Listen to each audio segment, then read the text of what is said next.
വിക്രമാദിത്യ കഥകൾ ഭാഗം 53. 19-ാം സാലഭഞ്ജിക പറഞ്ഞ കഥ. ദുർവൃത്തയായ സർപ്പം. 19-ാം ദിവസം സിംഹാസനാരോഹണത്തിന് മുതിർന്ന് മുന്നോട്ടാഞ്ഞ ഭോജരാജാവിനെ തടഞ്ഞു നിർത്തിക്കൊണ്ട് സാലഭഞ്ജിക കഥ പറഞ്ഞു തുടങ്ങി.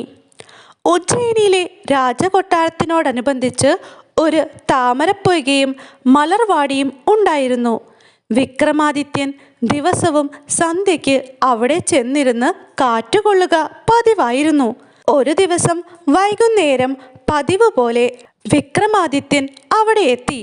എന്നിട്ട് പലതും ചിന്തിച്ചുകൊണ്ടിരിക്കെ അപ്രതീക്ഷിതമായി അദ്ദേഹത്തിൻ്റെ മിഴികൾ അല്പം അകലെയുണ്ടായിരുന്ന ഒരു മാളത്തിൽ പതിഞ്ഞു. അതിൽ നിന്നും 2 സർപ്പങ്ങൾ പുറത്തു വരികയും അവ തമ്മിൽ എന്തോ സംസാരിക്കുകയും ചെയ്തിട്ട് ഒരെണ്ണം ദൂരേക്ക് ഇഴഞ്ഞുപോയി. സർപ്പങ്ങളുടെ ഭാഷയെല്ലാം അറിയാമായിരുന്ന വിക്രമാദിത്യൻ അവ ദമ്പതികളാണെന്നും ഇഴഞ്ഞുപോയത് ആൺസർപ്പമാണെന്നും മനസ്സിലാക്കി. താൻ ഇര കൊണ്ടുവരുന്നതുവരെ മറ്റാരുടെയെങ്കിലും വലയിൽപ്പെട്ട് വശീകരിക്കപ്പെടാതിരിക്കാൻ ശ്രമിക്കണമെന്നായിരുന്നു ആൺസർപ്പം ഭാര്യയെ ഉപദേശിച്ചതിൻ്റെ സാരം. താൻ എപ്പോഴും പവിത്രയായിരിക്കുമെന്നും അങ്ങ് മനസമാധാനത്തോടെ പോയി വരികയെന്നും പറഞ്ഞ് അവൾ ഭർത്താവിനെ യാത്രയാക്കി. അധികം വൈകാതെ മറ്റൊരു മാളത്തിൽ നിന്ന് വേറൊരു സർപ്പം പുറത്തു വന്നു. പെൺസർപ്പത്തെ വഞ്ചിക്കുകയായിരുന്നു അവൻ്റെ ഉന്നം. അവർ 2 പേരും ഒന്നിച്ച് മാളത്തിലേക്ക് ഇഴഞ്ഞു പോകുകയും കുറെ കഴിഞ്ഞതിനു ശേഷം ആൺസർപ്പം അതിൻ്റെ മാളത്തിലേക്ക് തന്നെ മടങ്ങിപ്പോകുകയും ചെയ്തു. ഈ സംഭവങ്ങളെല്ലാം ശ്രദ്ധയോടെ വീക്ഷിച്ചിരുന്ന വിക്രമാദിത്യന് അതിശയം തോന്നി. പെൺസർപ്പം ഭർത്താവിൻ്റെ മുന്നിൽ നല്ലവളായി ചമഞ്ഞതും അത് പോയ ഉടനെ വഞ്ചന പ്രവർത്തിച്ചതും കണ്ട് അദ്ദേഹം ചിന്താകുലനായി. അടുത്ത ദിവസം അതേ സമയത്ത് അദ്ദേഹം വീണ്ടും അവിടെ വന്നിരുന്നു. തലേ ദിവസത്തെ പരിപാടികൾ ആവർത്തിക്കപ്പെട്ടു. ദിവസവും പെൺസർപ്പത്തിൻ്റെ ഈ വഞ്ചന നിർവിഘ്നം തുടർന്നു വന്നു. വിക്രമാദിത്യന് ഇത് കണ്ട് സഹിക്കാൻ വയ്യാതായി. ഒരു ദിവസം കള്ളസർപ്പം പുറത്തു വന്നപ്പോൾ അദ്ദേഹം അതിനെ കൊല്ലാനായി വാളെടുത്തു. പക്ഷേ അപ്പോഴേക്കും അത് പ്രാണഭയവുമായി സ്വന്തം മാളത്തിലേക്ക് തന്നെ കുതിച്ചു പാഞ്ഞു. ഈ കാഴ്ച കണ്ടുകൊണ്ടിരുന്ന പെൺസർപ്പം രോഷാകുലയായി. ഭർത്താവ് തിരിച്ചു വരുന്ന സമയത്ത് അവൾ ഒരു മൂലയിൽ ചെന്ന് ചുരുണ്ടുകൂടി കിടന്നു. ഭാര്യയുടെ മ്ലാനതയ്ക്കുള്ള കാരണമാരാഞ്ഞ ആൺസർപ്പത്തോട് വിക്കി വിതുമ്പിക്കൊണ്ട് പറഞ്ഞു, പ്രാണനാഥ, ഞാൻ ഏകയായി നമ്മുടെ താമരപ്പൊയ്കയുടെ തീരത്ത് കാറ്റുകൊണ്ടിരിക്കുമ്പോൾ വിക്രമാദിത്യൻ അകാരണമായി എന്നെ കൊല്ലാൻ മുതിർന്നു. അങ്ങ് ചെന്ന് ഇപ്പോൾ തന്നെ അയാളെ കടിച്ചു കൊല്ലണം. ആൺസർപ്പത്തിന് അത് കേട്ടിട്ട് വിശ്വസിക്കാനായില്ല. ധർമ്മശീലനും സർവ്വജീവജാലങ്ങളുടെയും സംരക്ഷകനുമായ വിക്രമാദിത്യനെ അവൾ തെറ്റിദ്ധരിച്ചിരിക്കുമെന്നോർത്ത് അവൻ അവളെ പറഞ്ഞ് സമാധാനിപ്പിച്ചു. ആൺസർപ്പം ഇര തേടാൻ പുറത്തു പോകുന്ന തക്കം നോക്കി അവൾ പിന്നെയും തൻ്റെ പഴയ കൺകെട്ട് വിദ്യകൾ ആവർത്തിച്ചു പോന്നു. വിക്രമാദിത്യന് ഈ വഞ്ചനയുടെ നേരെ കണ്ണടയ്ക്കാൻ കഴിഞ്ഞില്ല. അദ്ദേഹം ഒരു ദിവസം വഞ്ചകനായ സർപ്പത്തെ വെട്ടി കഷ്ണങ്ങളാക്കുകയും പെൺസർപ്പത്തിൻ്റെ നേരെ തിരിയുകയും ചെയ്തു.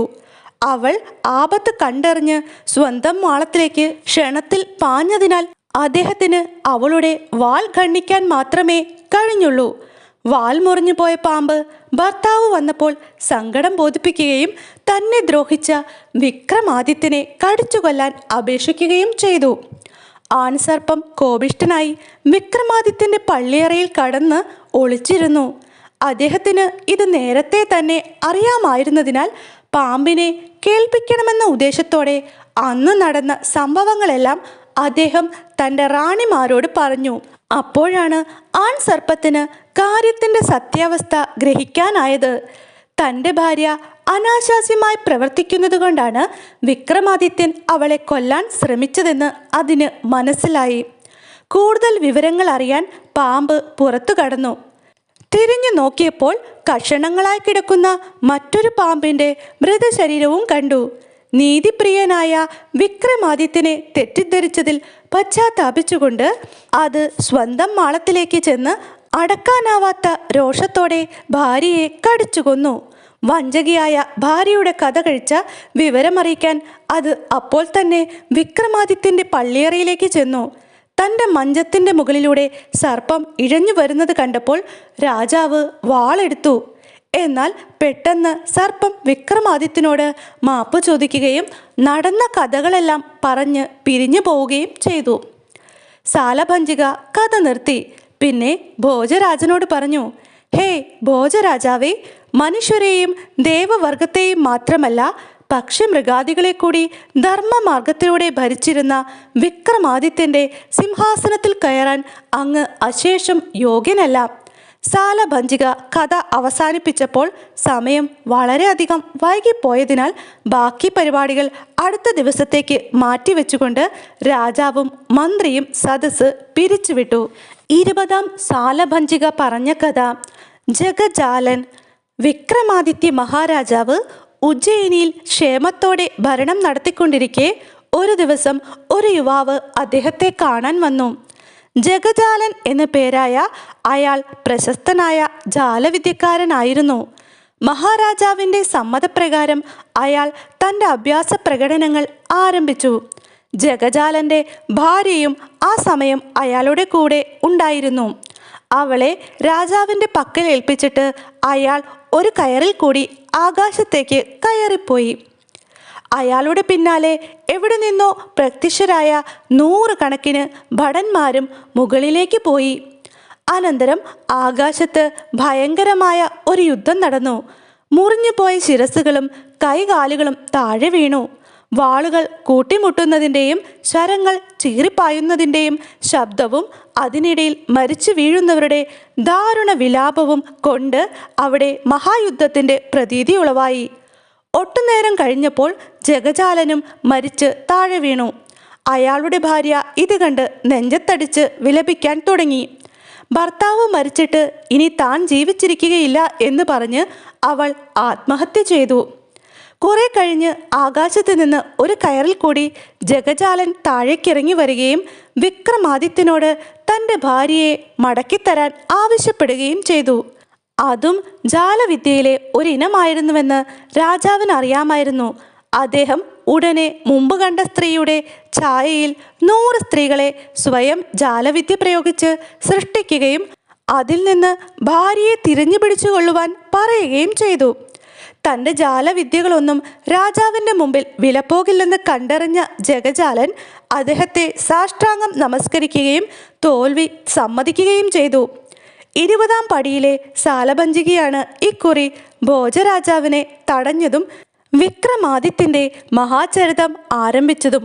ഒടുക്കം അവൾ അദ്ദേഹത്തോട് പറഞ്ഞു, ഹേയ് ഭോജരാജാവേ, ജാലവിദ്യകളെ കൊണ്ട് ജീവിതത്തെ ഭാസുരമാക്കി തീർത്ത വിക്രമാദിത്യൻ്റെ ഈ സുവർണ പീഠത്തിലേറാൻ ഉദ്യമിക്കുന്ന അങ്ങ് ഔചിത്യബോധമില്ലാത്ത ആളാണ്.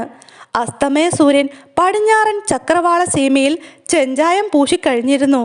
സദസ്സ് പിരിച്ചുവിട്ട് രാജാവും മന്ത്രിമാരും പരിവാരങ്ങളുമെല്ലാം അവരവരുടെ കാര്യങ്ങൾക്കായി ഓരോ വഴിക്ക് തിരിഞ്ഞു. 21-ാം സാലഭഞ്ജിക പറഞ്ഞ കഥ. ഭൂതസംഹാരം. പിന്നെയും പ്രഭാതം പൊട്ടിവിടർന്നു. വിക്രമാദിത്യ മഹത്വങ്ങൾ വിളംബരം ചെയ്യുന്ന സാലഭഞ്ജികകളുടെ കഥ കേൾക്കാനായി ഭോജരാജാവിൻ്റെ സദസ്സിലേക്ക് ജനപ്രളയമായിരുന്നു. 20 പടികൾ പിന്നിട്ട് സിംഹാസനത്തിലേക്ക് കുതിക്കാൻ ഭാവിക്കുന്ന ഭോജരാജനെ തടഞ്ഞുകൊണ്ട് 21-ാം പടിയിലെ സാലഭഞ്ജിക തികച്ചും പുതുമയാർന്ന ഒരു കഥ പറയാൻ തുടങ്ങി. വിക്രമാദിത്യൻ ഭരണഭാരമെല്ലാം ഭട്ടിയെ ഏൽപ്പിച്ച് 16 മാസ സഞ്ചാരം നടത്തിക്കൊണ്ടിരിക്കുകയായിരുന്നു. അക്കാലത്ത് ശ്രീരംഗപട്ടണത്തിൽ ഒരു ഭൂതം പ്രത്യക്ഷപ്പെടുകയും ജനങ്ങളെ ദ്രോഹിക്കുകയും ചെയ്തു. ഭൂതത്തിൻ്റെ ഉപദ്രവം മൂലം ജനങ്ങളാരും പുറത്ത് സഞ്ചരിക്കാതായി. അങ്ങനെയായപ്പോൾ അവിടുത്തെ ജീവിതം മുഴുവൻ സ്തംഭിച്ചു പോയി. തെരുവ് വീഥികളും ചന്തസ്ഥലങ്ങളും വിനോദ മന്ദിരങ്ങളും നിർജീവങ്ങളായി കാണപ്പെട്ടു. ഭൂതം അവിടെ നിർഭയനായി വിഹരിച്ചു വന്നു. രാജാവിനും സൈന്യങ്ങൾക്കും അവനെ ഒന്നും ചെയ്യുവാൻ കഴിഞ്ഞില്ല. ഇത്രയുമായപ്പോൾ ശ്രീരംഗനാഥൻ വിക്രമാദിത്യൻ്റെ സഹായം അഭ്യർത്ഥിച്ചു. അദ്ദേഹം അപ്പോൾ തന്നെ അവിടെ എത്തി തെരുവ് വീഥികളിലൂടെ രാത്രി കാലങ്ങളിൽ സഞ്ചരിക്കാൻ തുടങ്ങി. ഭൂതം ഒരു ദിവസം അദ്ദേഹത്തോട് എതിരിട്ടു. പക്ഷേ വിക്രമാദിത്യൻ മാന്ത്രിക വാൾ കൊണ്ട് അവനെ ഭസ്മമാക്കി കളഞ്ഞു. ശ്രീരംഗനാഥനും പ്രജകളും തങ്ങളെ വലിയൊരു ആപത്തിൽ നിന്ന് രക്ഷിച്ച വിക്രമാദിത്യനെ കൃതജ്ഞതാപൂർവം ആദരിച്ച് സൽക്കരിച്ചു. സാലഭഞ്ജികയുടെ കഥ തീർന്നു. സദസ്സ് പിരിയുകയും ചെയ്തു.